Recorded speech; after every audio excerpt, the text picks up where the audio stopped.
Okay, go All right, ahead.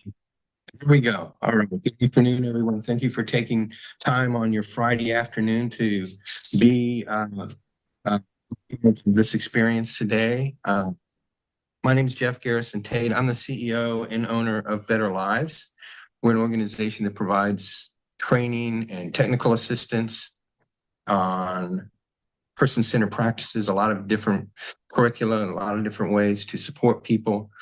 And we fundamentally believe that the people with lived experiences are the ones that we need to be all listening to. And so this is our kickoff of this series of people with lived experience sharing their experiences and sharing some of their the work that they do. I'm really excited to introduce Jordan Smelly to you. He's a mental health peer support specialist and a people planning together trainer in Texas, and a person in a long-term recovery from intellectual and developmental disabilities with co-occurring mental health challenges. Jordan partly defines his own recovery in relation to the opportunities available to present and educate the community on topics around supporting persons with IDD.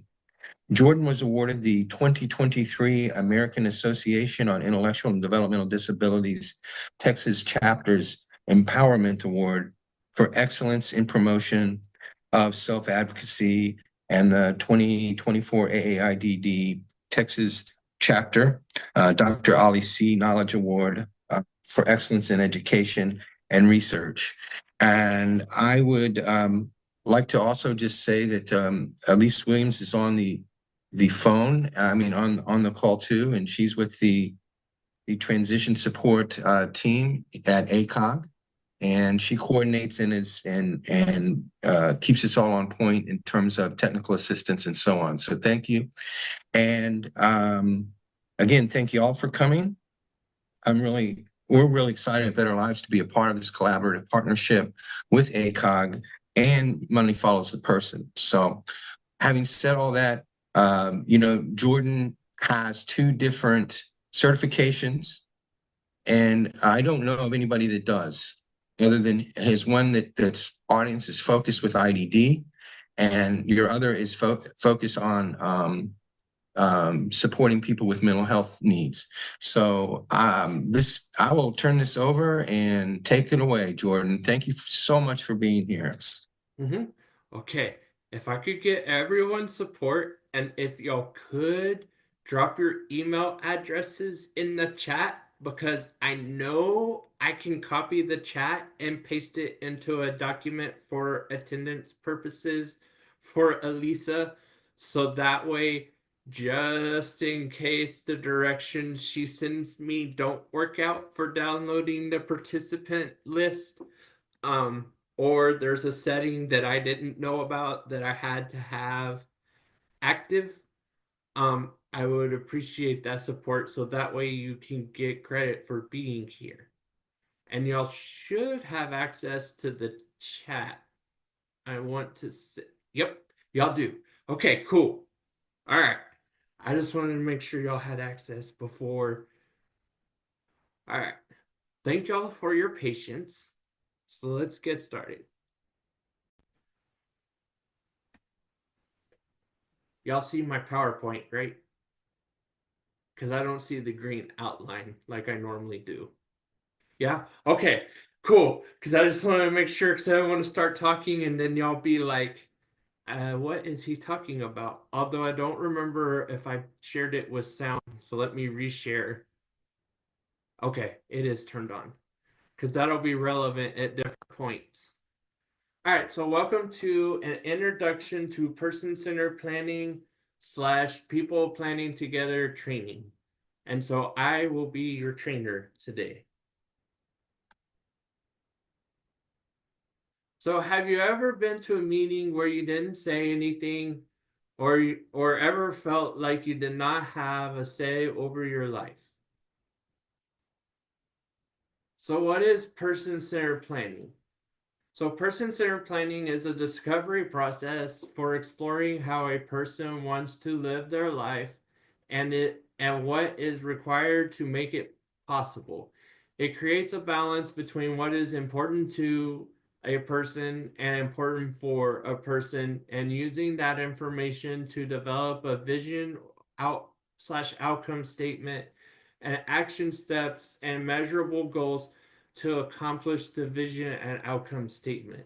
And so now I would like to show you a video, and the majority of videos that I show y'all today um are from the people planning together training. I think all of them are except for the very last video, which will be about me, if I remember correctly. So, and those of you who may have just joined, if you could please drop your email in the chat so that way we know you were here. All right, here we go.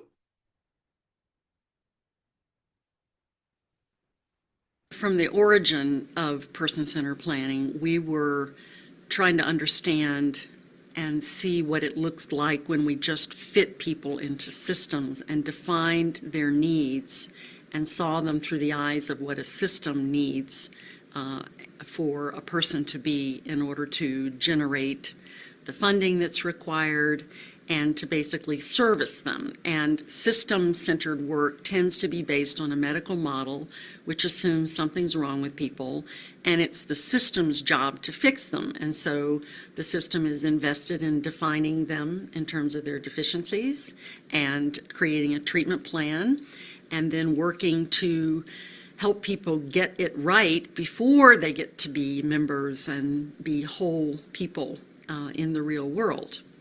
So person-centered planning offers a major contrast to that, which is to say that people don't belong to systems. They belong to themselves, they belong to their families and their communities. And if we see them in a different light by the capacities that they bring, and we understand that their communities are the place where they can contribute and be citizens, then our thinking shifts dramatically from how to fit people into systems and service them there to how do we support people to live good lives in community, and then how do we take what we need from systems and services so that services are not bad, they just tend to be wired for their own purposes, for their own self-interest. So a good person-centered planning process calls into question the way we use services and invites us to really change the way most of our services are configured to be more responsive to the people and the way that they want to live in the communities that they're in. All right. Let's get out of that and back to the PowerPoint. All right. So having a vision for my daughter is vital for planning for her future short-term goal, short-term and long-term. Putting into words what the goal and vision is gives us a measuring stick, accountability, and a guide when we make decisions for her. We can easily assess, does this activity or this program or this service get her closer to that vision, or does it get us off course? The vision guides every decision we make, and we read it often and share it with other key players in her life. I knew the vision had impact when the people who we make decisions with began to reference and remind us of the vision during planning meetings. And this was quoted from Kelly Maston. So what does a vision or outcome statement look like? And yes, this is a real person. And yes, I got their permission to include their vision statement in my training. So, our vision for Lee is simple. We want her to have the same opportunities as any other member of our community. Our goal is for her to live, love, and be loved and achieve whatever dreams she may desire.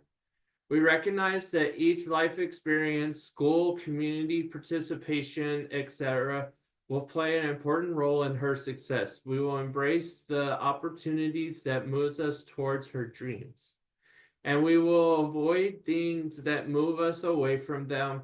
It is important for us, Lee and her family, that the focus of all planning be based on her strengths, preferences, interests, and needs, not for what she cannot do. We want Lee to reach her full potential academically and socially. Both areas are of equal importance to us and Lee's future success. If Lee is a part of a community where all people are valued and belong and expectations are high, she will know it and she will rise to the occasion. The following values are important to us as a family. You plan with Lee and her family, not for her. Lee is an active and contributing part of her community. Competence is presumed. Lee is valued and her strengths are celebrated. She is enough. Lee is given the time needed to respond and is never rushed. The use of respectful language is used and ableism is avoided. So, what are some key things to keep in mind when creating a person-centered plan? So the first one is, for important four to be met, it must be linked to an important two for the person receiving services. And now we will watch an abbreviated version of Sheila's story. Sheila had no motivation to exercise. It didn't work for her to do exercises while watching her favorite television shows. It sure didn't work to restrict her from watching her favorite shows unless she exercised. Being told she wasn't healthy didn't work. Sticking to a diet didn't work. All of this was focused on what was important for Sheila. But when she started to go to the gym with good-looking guys, it became very important to her to hang out with good-looking guys and be one of the gym rats. People don't do what is important for them unless there's a connection to something that is important to them.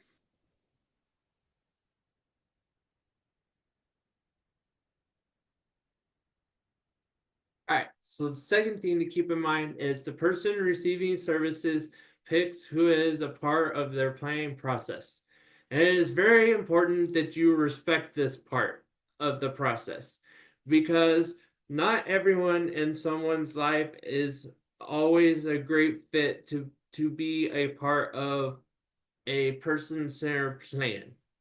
Um, like for example, for me, although I love my one of my uncles to death, like I really do.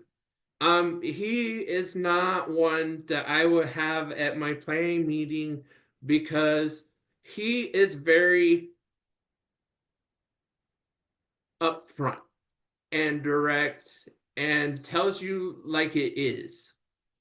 Um, while that can be supportive for me sometimes when I'm trying to do my plan for my annual meeting, that isn't necessarily the type of person that I need there because there tends to be conflict of interest or conflicts in what is best because me and this particular uncle are both stubborn and hard-headed.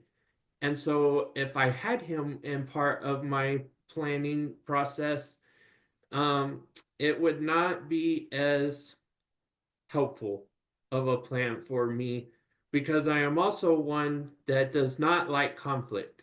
And so I may end up giving into what he wants for me rather than what I want for myself.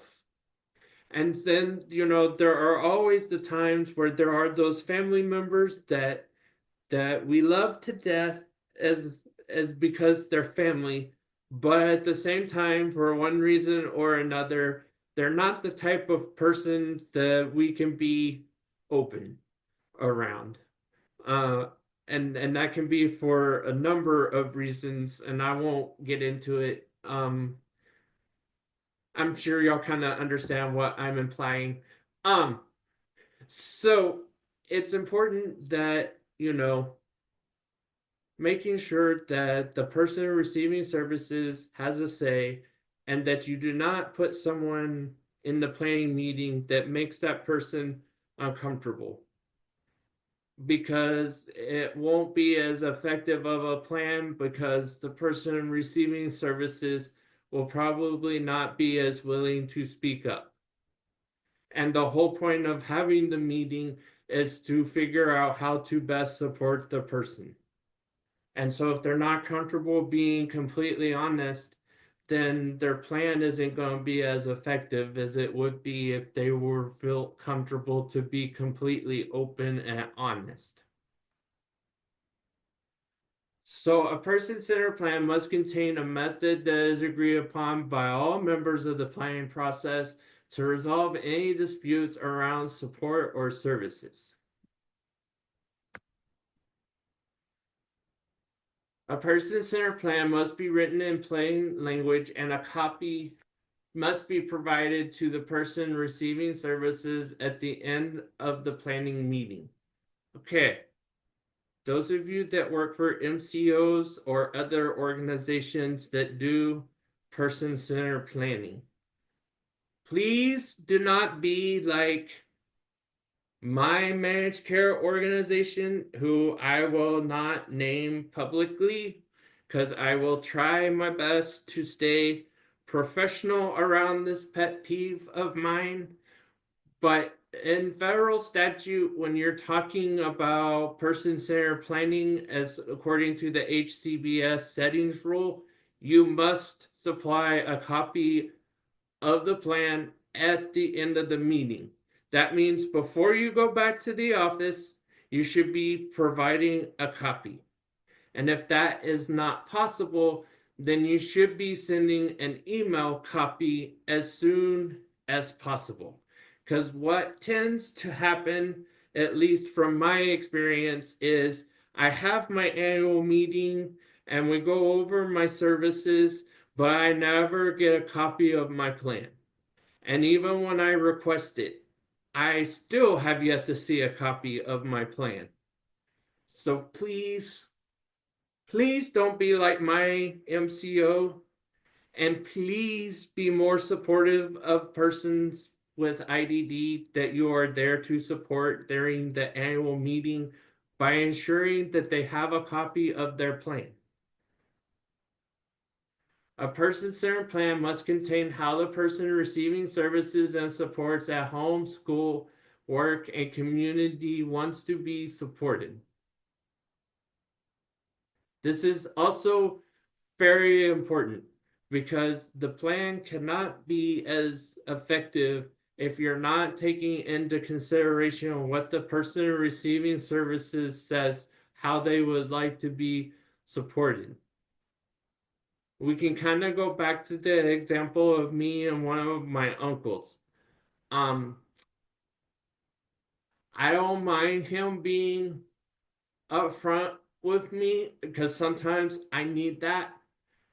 But at the same time, he is not the type of person that it's easy for him to be kind of an emotional support, if that makes sense. He's more of rational support, like uh, helping me maybe recognize when my thought process isn't as realistic, or helping me realize maybe the other person's viewpoint.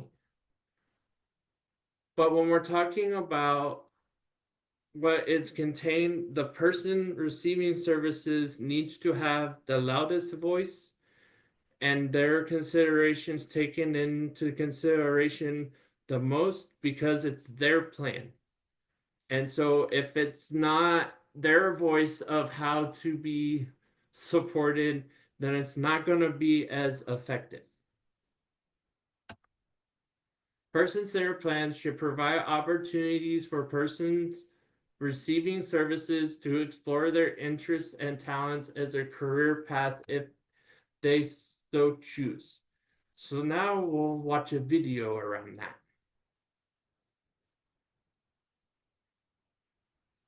have a lot of memories from when I was a child. One that's always stuck out to me, though, was when I was about 10 years old and I was in school and I struggled. And I didn't struggle with English, math, or science. I struggled holding still. And I would try to listen and focus and process ideas, but I couldn't help myself. And to be honest, I would sit there and then I would just start tapping. And the students in the class would look at me and they'd say, "Hey, stop tapping." A lot of the time, I didn't even realize I was doing it. And then eventually even the teachers got after me and they would yell at me and they'd say, "Clint, you have to stop tapping." It got so bad that I got sent to the principal's office for tapping. And he said to me, "Okay, maybe when you go back to class, just try sitting on your hands." And so I did. I went back to class, and when I felt myself starting to tap, I did this. I sat on my hands. And that worked for about 5 seconds. One time I was tapping in class, and my teacher, Mr. Jensen, he looked at me and he yelled. And he said, "Clint, stay after class." And I thought to myself, this is it. I am done. Now, I've always been the type of person that believes that a single moment in time can change a person's life. And this was one of those moments for me. And I will never forget it. And so I was sitting there with Mr. Jensen and an empty classroom. And he walked past me and he sat next to his desk and he said, "Clint, come here. I want to talk to you." And as he looked me right in the eye, he said, "Now, I need you to know something. You're not in trouble. But I do have just one question that I have to ask you." And he said, "Have you ever thought about playing the drums?" And in that moment, Mr. Jensen, he leaned back and he opened the top drawer of his desk. And he reached in and he pulled out my very first pair of drumsticks. And he held them in his hands and he looked at me and he said, "Hey, Clint, you're not a problem. I think you're a drummer."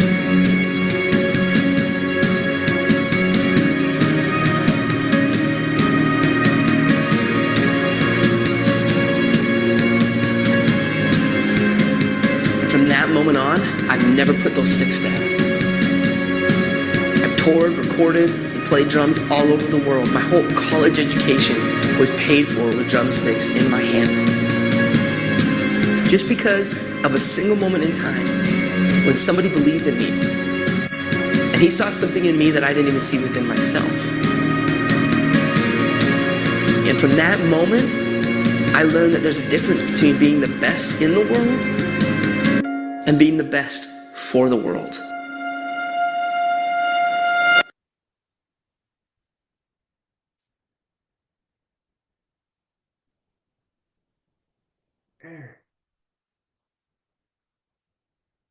So as you can see in the video, we have a little boy who had trouble tapping, and a lot of teachers just kind of saw it as an issue.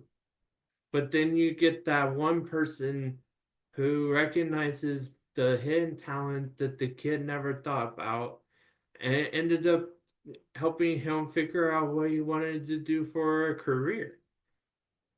So I always like showing that video because it's a little bit of a tearjerker, but it's also a very inspiring video. All right. So how does person-centered planning make a difference? So person-centered planning shifts the focus of systems of So person-centered planning shifts the focus of systems of support from a solely clinical aspect with little to no input from the person receiving services to giving the person receiving services a voice and empowering them to communicate how they wish to be supported. Person-centered planning allows for a more trauma-informed approach in regards to supporting persons receiving services, thereby decreasing the odds of traumatizing or re-traumatizing persons receiving services. Okay, let's take a minute to talk about trauma-informed approach in trauma informed care, because this is also another big pet peeve of mine that some organizations get it wrong. So I'm going to try and set the record straight. When we talk about person-centeredness and we talk about trauma-informed approach, trauma-informed care, let me give you some examples of what is not trauma-informed. Trauma-informed care and trauma-informed approach is not receiving an email from someone bringing awareness to your policies, potentially violating state and federal statute, and ignoring them. Or just forwarding the message but never bothering to reply. Trauma-informed care and trauma-informed approach is not singling out someone due to a rare allergy and denying them access to medically necessary medication or medically necessary support. Trauma-informed care approach is not just sitting there listening to the person and just let what they have to say go in one ear and out the other. Trauma-informed care, trauma-informed approach is not just sitting there and deciding not to take action when you have the power to do so. So let's kind of talk about what our trauma-informed approach. So trauma-informed approach or care, trauma-informed care is meeting person where they're at. It's supporting them the way that they wish to be supported. It's respecting their decisions. And I'm not saying it's not okay to ask them to make sure they understand the question you ask and they say no, or they say an answer that you feel is wrong.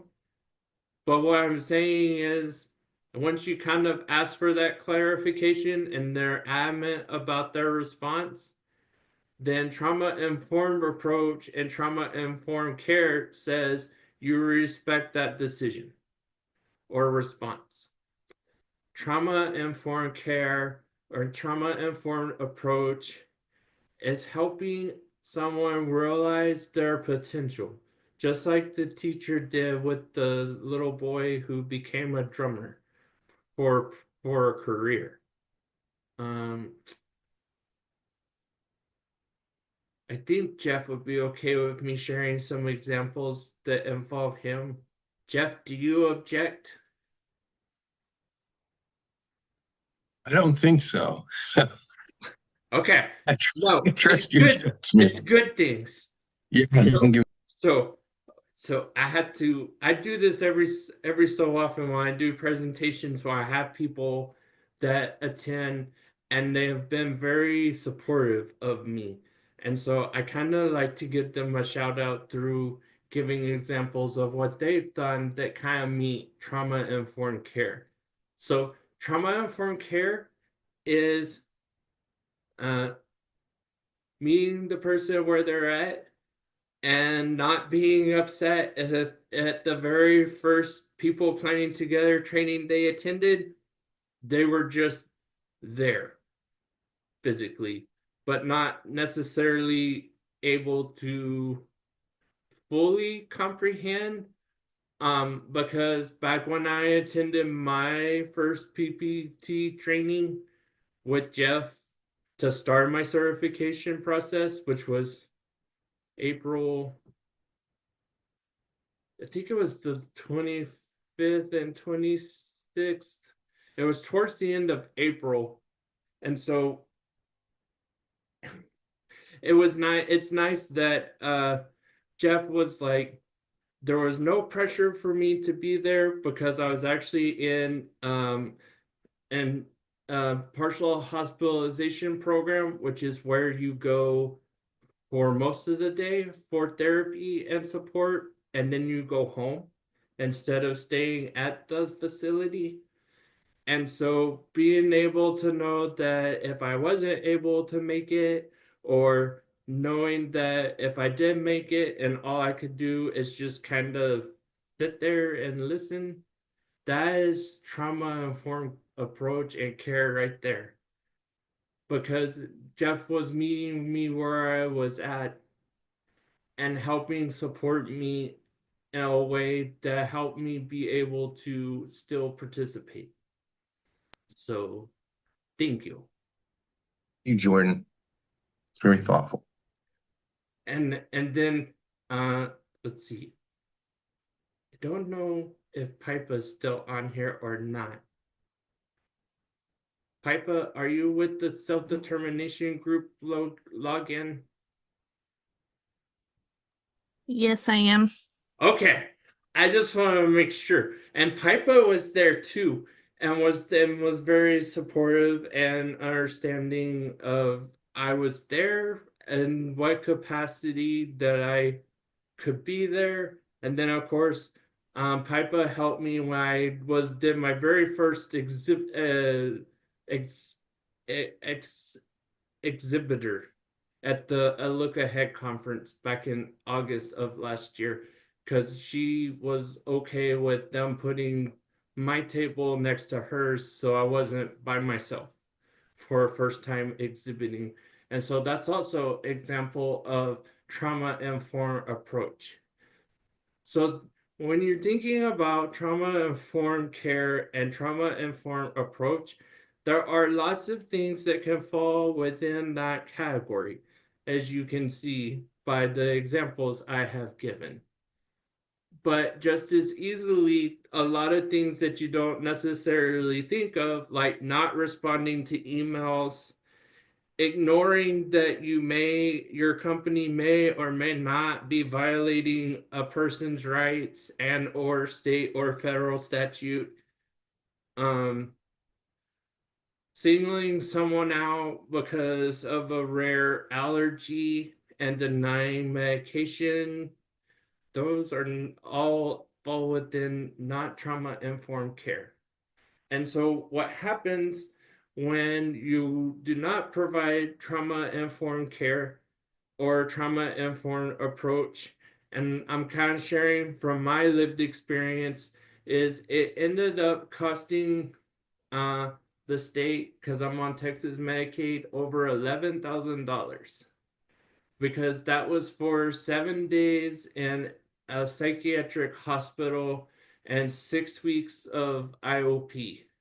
And this was all from trauma and re-traumatization around my support needs due to my rare syndrome and allergy to the only FDA approved medication.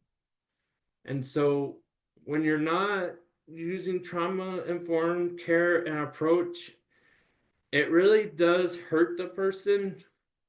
And had my baby nephew and baby niece not come back inside from the backyard April 29th of last year, I may not be here today. And that's not because I was deathly sick. It was because I was actively attempting to end my life due to trauma. And I think it says a lot when I can say, before April 29th, I went 9 years and 1 month without needing to be hospitalized for mental health reasons. And so I think being able to share that with y'all kind of helps demonstrate the importance of trauma informed care, because you really don't know what the person is going through necessarily, and how something just as simple as not responding to an email could be a life changing event. So, person-centered planning allows for the ability for persons receiving services to explore different ways to use coping mechanisms or self-expressions to deal with their struggles. Oh, this is my video. Okay. So we'll talk about this video for a second, so that way y'all kind of understand it, because otherwise you're not going to understand it, because it's a bunch of video clips of me. All right. So one thing that I have done or stumbled across, I don't remember if it was on Facebook or just maybe Google. When I pull up Google on my Android phone and I go to google.com, it'll list stories sometimes, and so I don't know if it was from that. But one thing that I have kind of done to kind of help me cope with everything that I have been through over the past almost 2 years now, in regards to medication that I need and the potential violations of federal and state statute and Texas HHSC not being trauma informed or using trauma informed approach. I stumbled across something called, and it's an app called Donna AI Song and Music Maker. So what it does, whoops, just dropped my phone, but that's okay. So what it does is it allows you to go into the app, and then, if you had a poem you wrote, or if you had written song lyrics, you could put those in, and then it would create the music to it and assign a artist's voice. It's AI.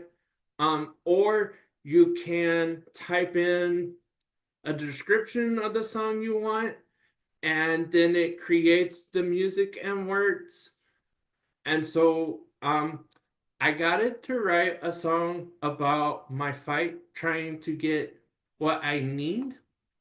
And so the video we are about to watch is the song from the app that I just told y'all about. So it's not my voice singing, not my voice. I cannot sing that good.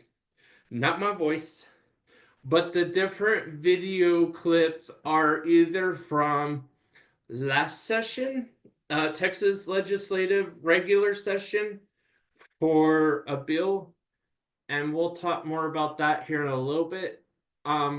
Or it's a compilation of last legislative session, and then it kind of goes between drug utilization review board meetings, which is the HHSC advisory board that makes decisions on Texas Medicaid formulary, or, well, they make recommendations, and then Texas HHSC vendor drug program decides if they're gonna go with them or not, because it's ultimately Texas HHSC vendor drug program's decision. But it's me speaking at multiple of those meetings, some of them virtually, so you'll only see me. Just FYI. And then there's at least one of me speaking before the State Medicaid Managed Care Advisory Committee. And then I want to say I potentially have a few pictures in there of me with the award, the 2023 award that Jeff mentioned, the Empowerment for Excellence and Promotion of Self-Advocacy. So that's what you're about to see. And so I just wanted to be upfront as to what you're seeing, because you won't hear me talking, you'll just hear the song. And so I wanted to make sure y'all understood what was going on within the video part, so I don't have to talk over it. So here we go.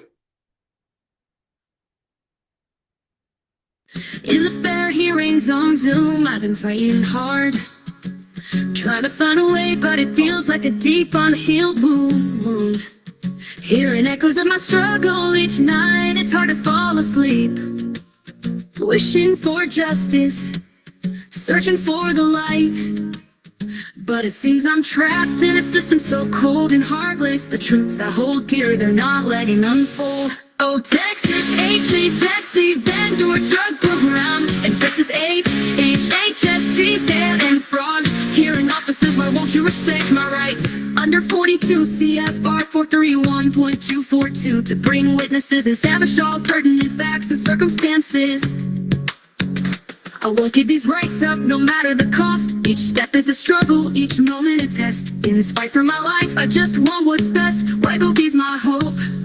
But Texas HHSC vendor drug program will approve the formulary exception request, even though CMS has required state Medicaid plans to cover Wegovy for heart disease since March 2024, which makes Section 1927B4C of the Social Security Act relevant, because Wegovy has significant clinically meaningful therapeutic advantage in terms of safety due to my allergy to imidazopyr.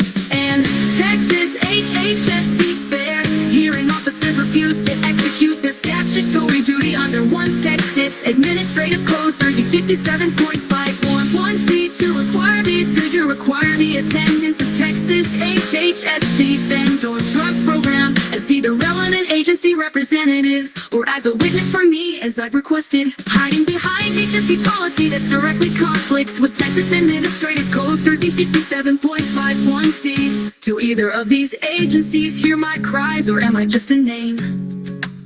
Why is Texas HHSC vendor drug program so afraid to answer in my fair hearing why they don't have to approve the formulary exception request for Wegovy as a reasonable accommodation under the Americans with Disabilities Act of 1990? Due to my life-threatening allergy to imidazopyr, which is the only FDA-approved medication for Bardet-Biedl syndrome, and my medication regimen for my other medical disabilities besides Bardet-Biedl syndrome that prevents me using all currently covered weight management drugs.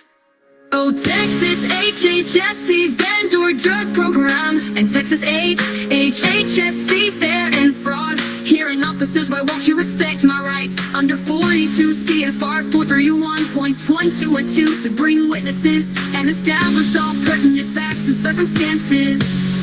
So I'll keep on pushing through the tears, depression, anxiety, and sleepless nights until I get Wegovy and change Section 1210 of the Fair and Fraud Hearings Handbook to no longer conflict with 1 Texas Administrative Code 357.51C, which states requires the attendance of agency representatives or witnesses if necessary, so that Texas HHSC vendor drug program and Texas HHSC fair hearing officers can no longer cause trauma and harm from violating 42 CFR 431.242, like I faced due to significant increase in my depression and anxiety that ultimately led to me almost taking my own life on April 29, 2024, and I am still struggling with my mental health to this day due to this issue. Wrong link. That was the other song I created. I've actually created 2 different songs. That was the second song that I created. I think I can quickly find the other one.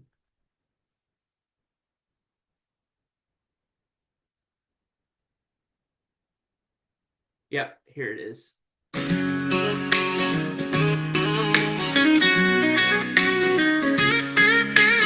Old and smelly, a warrior strong and true, fighting for what's right and all he'll do, battling for justice. His spirit never wanes, determined to end unlawful chains. Standing tall, his voice resounds. Advocate for change, breaking through the night, champion of the people, shining bright. Short and smelly, fearless and bold, his mission clear, his story told in the Texas Health and Human Services Commission's Drug Utilization Review Board and State Medicaid Managed Care Advisory Committees meetings, his words ignite, challenging the system with all his might.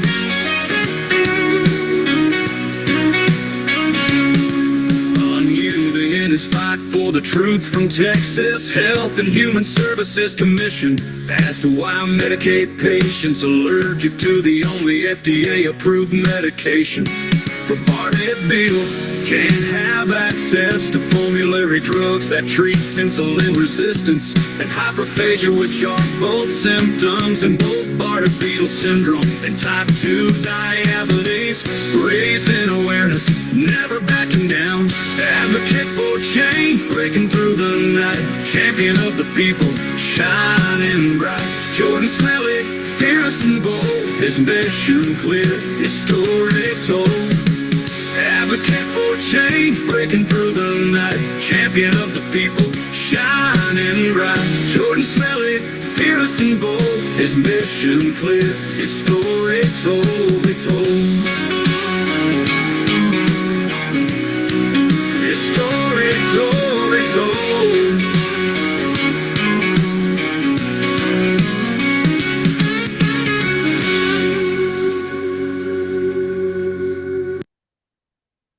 So, yeah, I have like 3 or 4 versions of this presentation.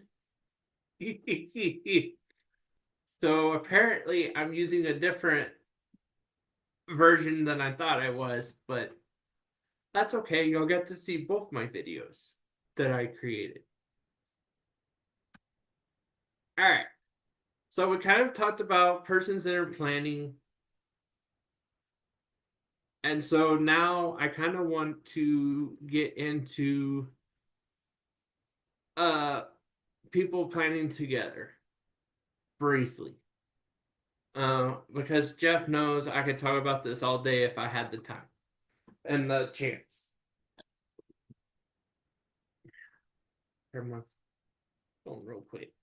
Let's see where we're at on time. All right. Okay. Cool.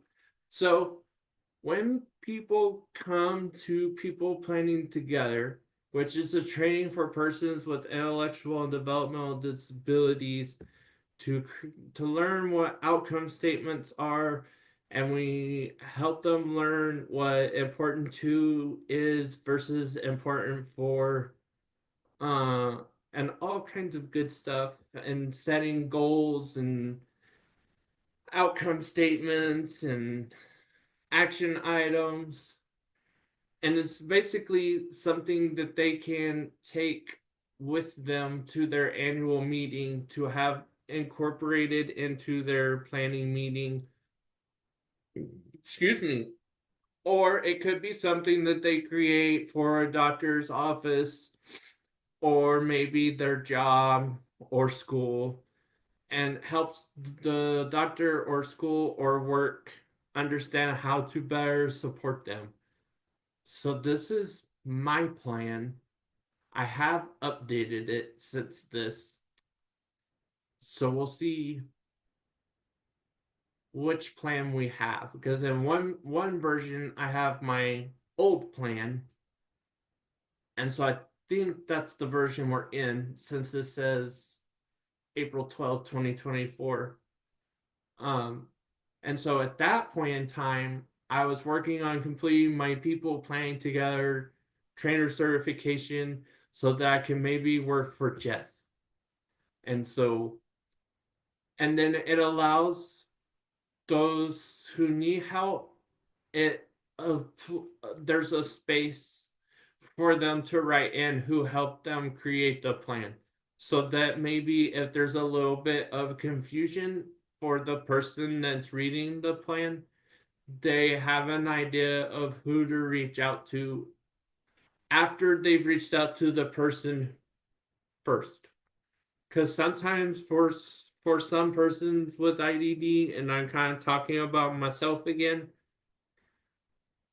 we may not necessarily be able to express things in ways that make sense to some people, And so then we either need the support of said person to be patient with us as we process what they're asking and maybe rephrasing what they're saying to make sure we understand. But then there are some times that even when we use coping mechanisms like that, there may still be a little bit of a communication barrier. And so for those who need that kind of support with creating their plan, that's what this is for. So that way, if you're in that situation where you've tried using your coping mechanisms to understand the person and explain what it is they're asking, and y'all just aren't on the same page, these would be people that y'all could reach out to try and help translate, so to speak.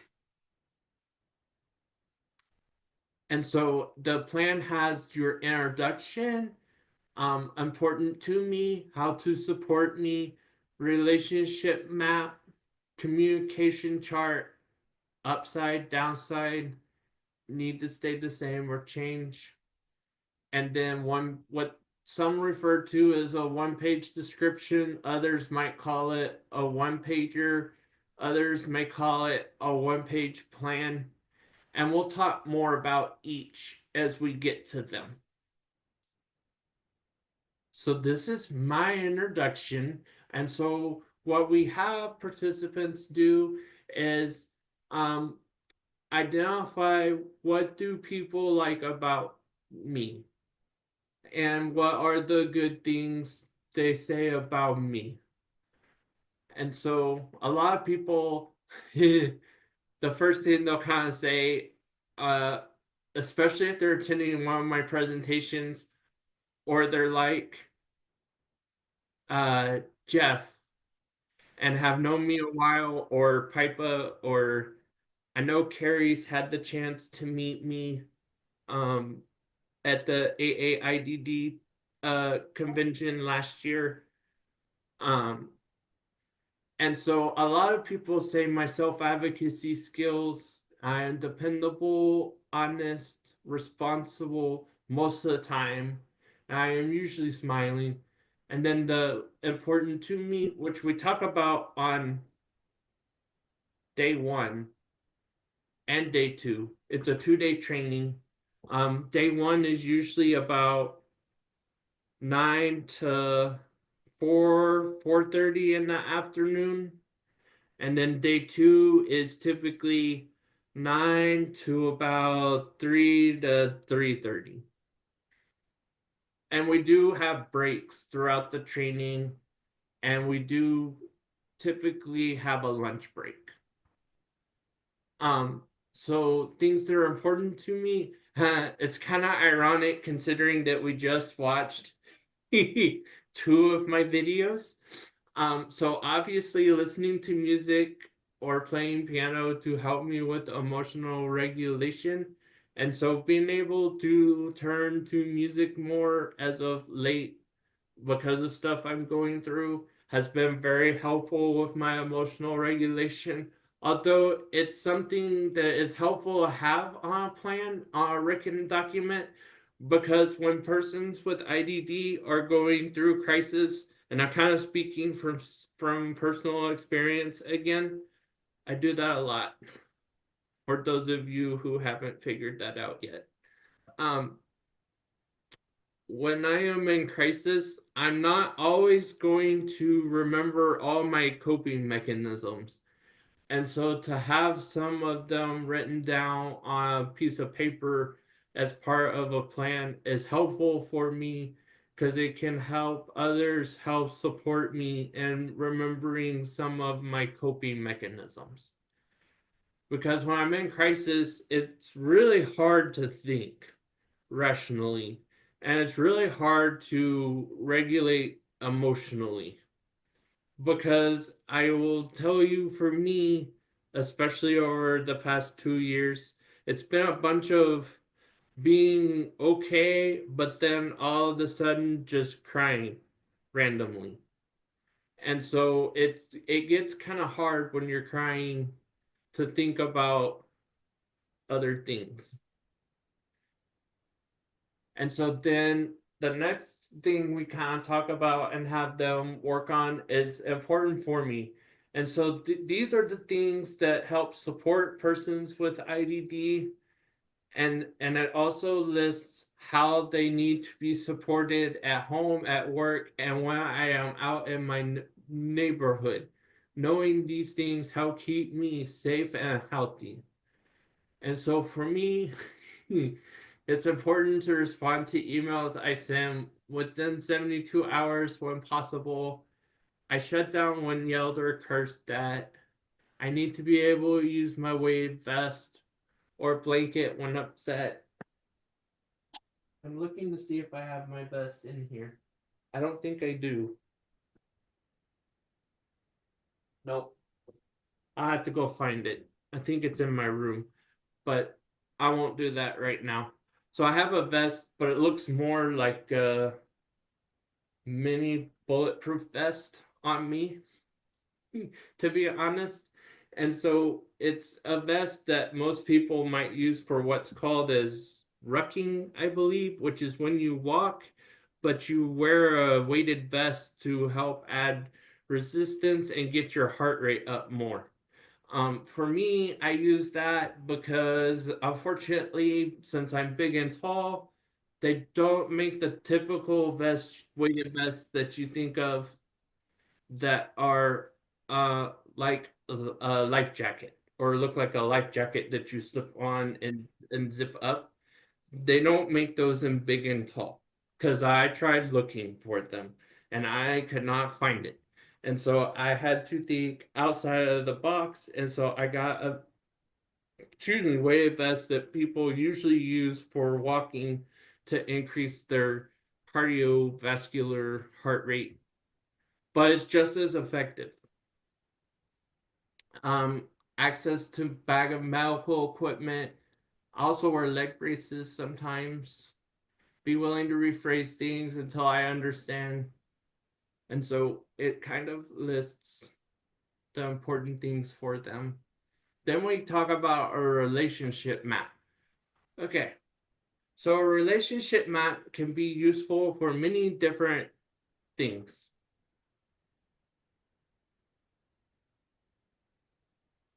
When we're talking about the relationship map within people planning together, it kind of helps give a visual for the person as to how big their support network is, and kind of is a visual aid to help them kind of sort out where their members of their support network fit. And so we have family and people who support me at work or school, friends, and then people's whose paid job is to support me at home and other places.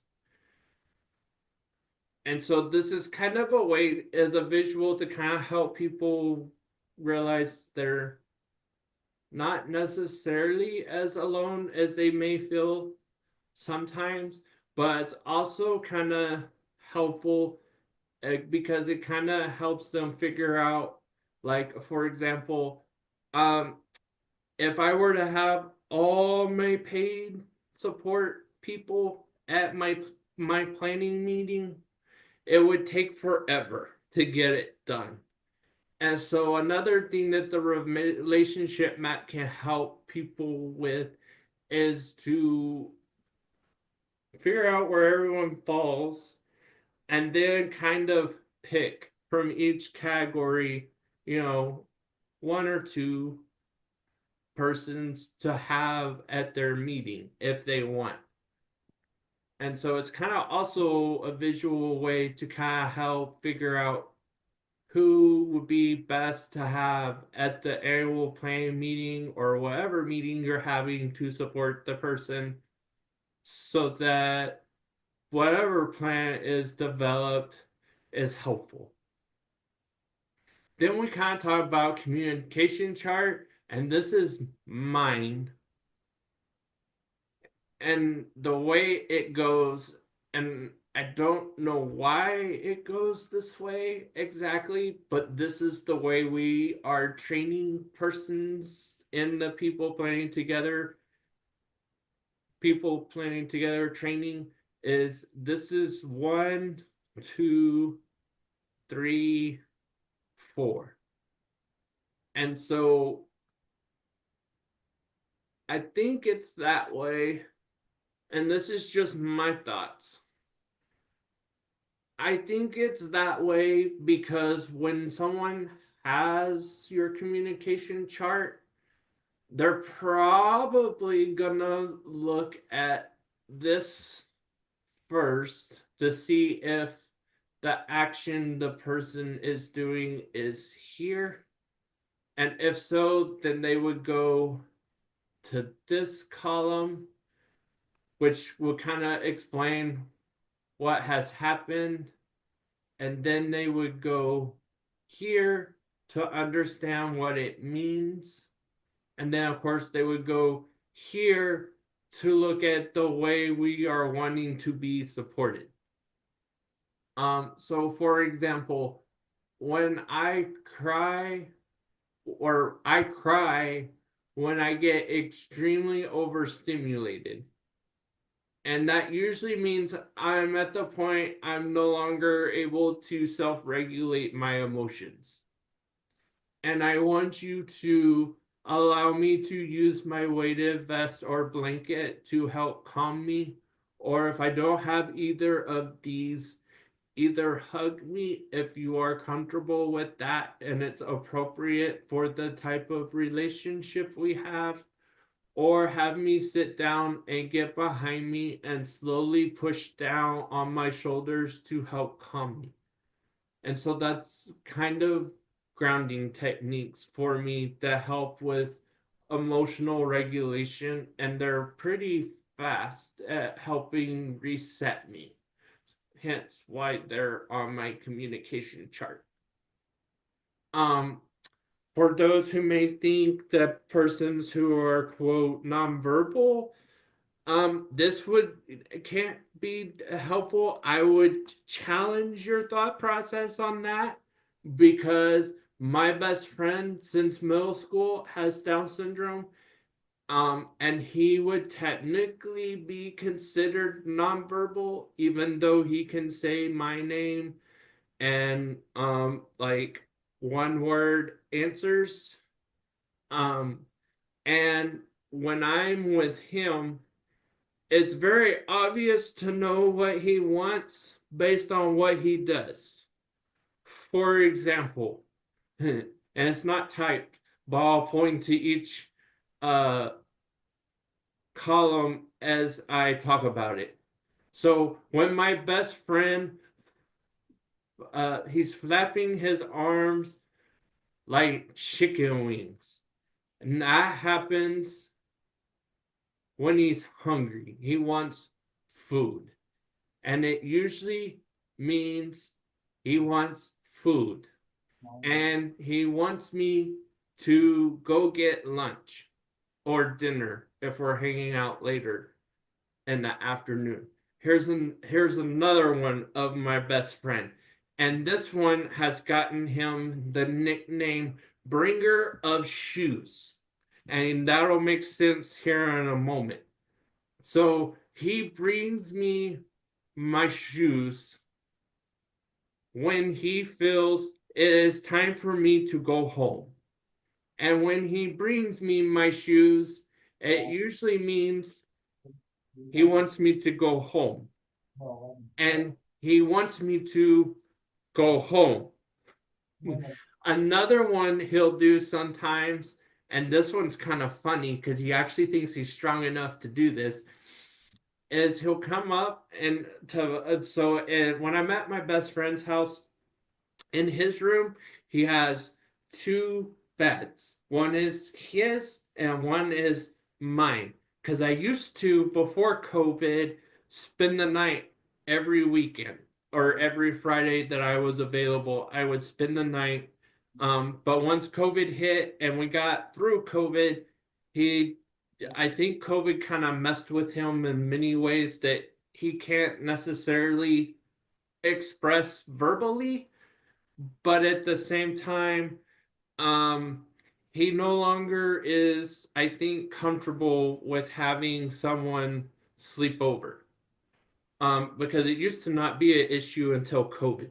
And so what he will another thing he will do sometimes, uh he will walk over to the side of my bed and stick out his hand like he wants to give me a handshake. And so what he wants me to do, well, when he feels it's time for me to go home, and it usually means he feels it's time for me to go home. And when he sticks his hand out like he wants a handshake, he wants me to grab it so then he can pull me out of my bed because he feels it is time for me to go home. Unfortunately for him, and maybe fortunately for me, because if I fall wrong, I can jam things. He's not strong enough to pull me out of bed. But I know when he gets into that routine, he feels that I have overstayed my welcome. And so it's things like that where, some random Joe, if some random person were to go to stay with Scotty, for example, my best friend, and they did not have a communication chart and have things like I just shared with y'all on there, they probably would not understand what it means when Scotty tries to shake their hand. They may think Scotty's just wanting a handshake for some reason, and they'll try doing that, but then that will frustrate Scotty because to Scotty, when he sticks out his hand, usually at his house to someone, it means he's trying to get them up because he wants them to leave. And so having a communication chart and having those actions and behaviors on there that some people may not necessarily understand without being there is super helpful. Yes, Jeff. All right, thanks, Jordan. Thank you so much. All these great information. I just wanted to give you a heads up that we've got about 15 minutes Okay. to help you, All right. figure all that out. I mean, I wish you were here for another hour, but No, it's okay. I thank you for the reminder. Okay. Because I cannot see my clock on my computer when I do Oh, this okay. for some reason. And that's why I keep looking at my phone every so often. And I didn't think to wear my watch today because I'm at home. So, all right, here we go. Because we only got a couple more slides. So, upside, downside. So, when we're talking about upside and downside during the people planning together, it's the upside. These are the things that are working well in my life and make the most sense for me. And I hope these do not change for a while or could be better. And people need to continue to help me have them in my life. And then the downside is the things that are the worst part of their life and the things they need help with changing, in essence, in short. So like, for example, when this plan was made, oh, this is actually from my updated plan. So I think we have a mixture. That's okay, because this is the only slide that's different between that version of my PowerPoint and the other version is this slide and then the one earlier that had the other video in it. So things that are working for me, of course, my niece and nephew being able to hang out with them, and they're here, but they're taking a nap at the moment. Spending time with my girlfriend Sarah, with my best friend Scotty. Of course, the downside, and I am working on it. And then that's fixing the violations of state and federal statute by Texas HHSC vendor drug program. I've actually fixed some of this one, so I need to update my plan again at some point. And then, of course, what's not working for me is lack of access to medically necessary medication for my rare genetic syndromes. So I actually have two. I have Bardet-Biedl syndrome, and then I also have Chung-Jansen syndrome. And then we kind of talk about keep the same. So these are the things that they need to stay the way they are because they're helpful. And so, of course, for me, I use hand controls now, and that has been a lifesaver due to the differences in my neuromuscular system and the pain I was in sometimes driving traditionally using my foot. Of course, continuing hanging out with my niece and nephew, work on the change. I've already completed this first one.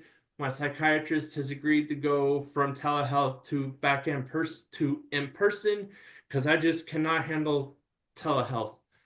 I tried and it just did not work. And then we have them do my plan, and this is kind of like next to the last page. So our to-do list, outcomes, and action plan.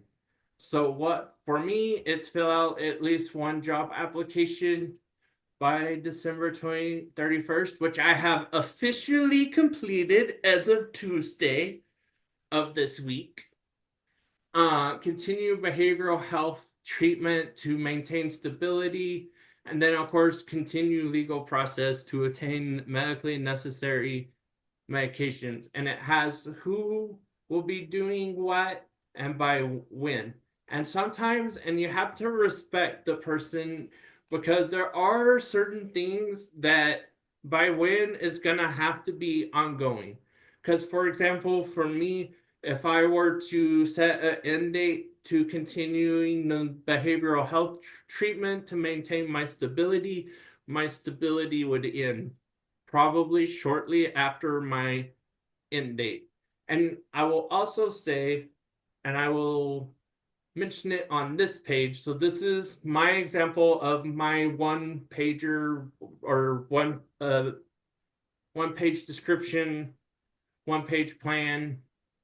So it's my plan, and I am a certified mental health specialist and people planning together trainer. Obtain my outcome statement now, since I got my certification for people planning together, is to obtain employment where I can use my skills as both a mental health peer specialist and a certified people planning together trainer. And so on this side, it has the important of how to support me. And on this side, it has what's important to me. And then it has the action steps, which this first one I've already accomplished as of Tuesday of this week. And so continuing legal process to obtain medically necessary, again, ongoing.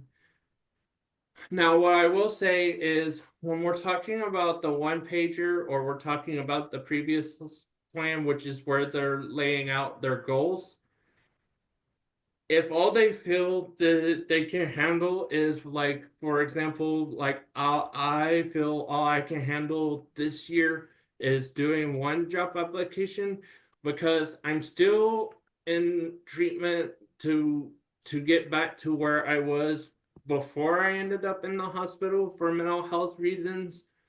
And I'm also involved in the legislative session.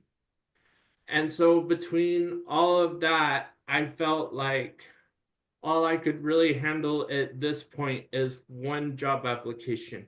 And the important thing to keep in mind when you're supporting persons with IDD, and if they have such a what may seem low, easy, maybe non-motivated goal, is you have to remember that they're doing this based on what they feel they can handle. And so if that's what they feel they can handle, then that's what you should be supporting them with.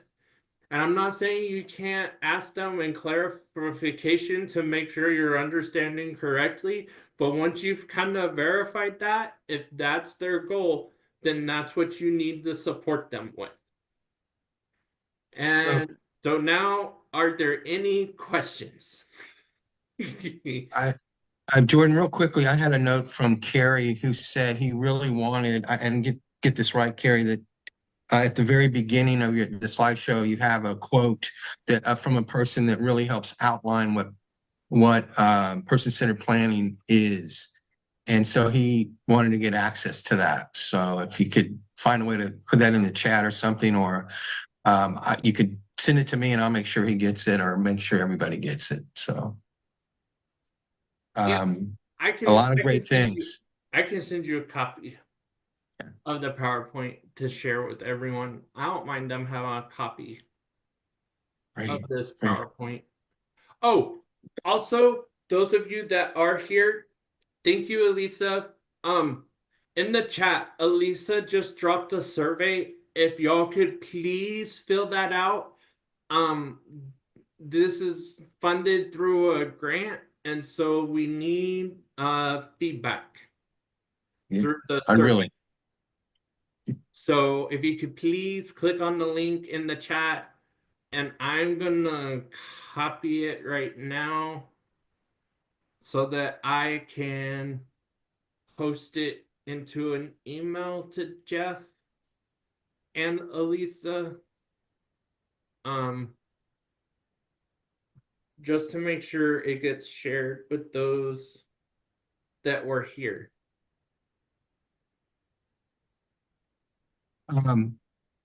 I just wanted to ask again, does anybody have any questions or comments? You're welcome to put in the chat. That would be great.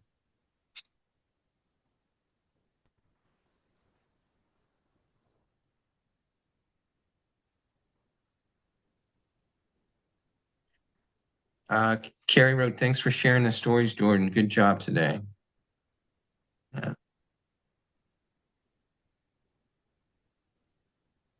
And again, if you haven't put your email in the chat yet, if you could, because I know I can copy the chat down and post it into a document for Elisa. That way, just in case the steps to get the participants list from Zoom doesn't work for some reason.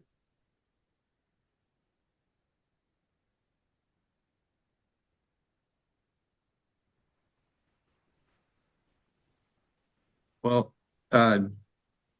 Jordan, you did an exceptional job, as you always do, presenting this material and sharing who you are and blending who you are throughout the material and throughout the curriculum, and really making it come to life with your stories and who you are. And your honesty is so appreciated. That's why we're calling it the voices from people with lived experience. Your voice needs to be heard, and it was definitely heard here. And we will be making that available recording, and we hope other people pick that up. And there's a lot that you said that's super powerful, and I appreciate it.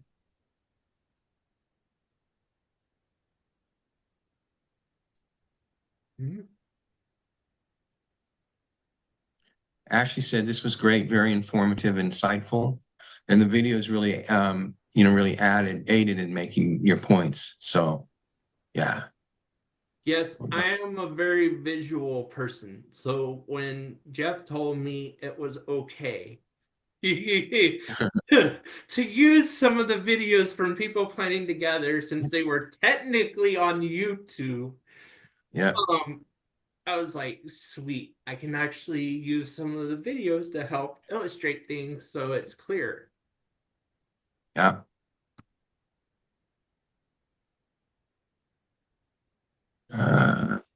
Somebody wrote, this is really good.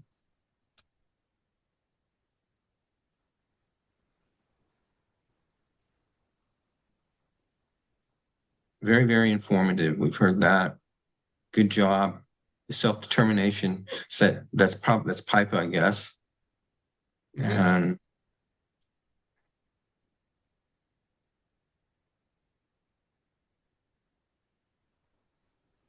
Okay. I got Justin. So now I'm making sure I got everyone that posted an email address copied over just to be safe. Because I hate to assume I'm going to get what Elisa needs from Zoom, and then it turned out that there was some kind of setting I should have enabled. Yes, Justin, I am going to share the Zoom record. Yes, I can. I will just fair warning, it's probably going to be such a large file that it's probably going to be sent as a Google Drive link, just so you know. So if you get the email with the video, and I'll probably send it as its own to everyone, just because it's probably going to be such a large file. Clicking on that link that Gmail puts into the email so you can access the video is not spam. Because I know there are some of you who organizations may have tight guidelines around when you can click on stuff and when you're not supposed to. So just FYI, when I send the recording, it's going to come as a link more than likely. And it's not spam. It's the recording.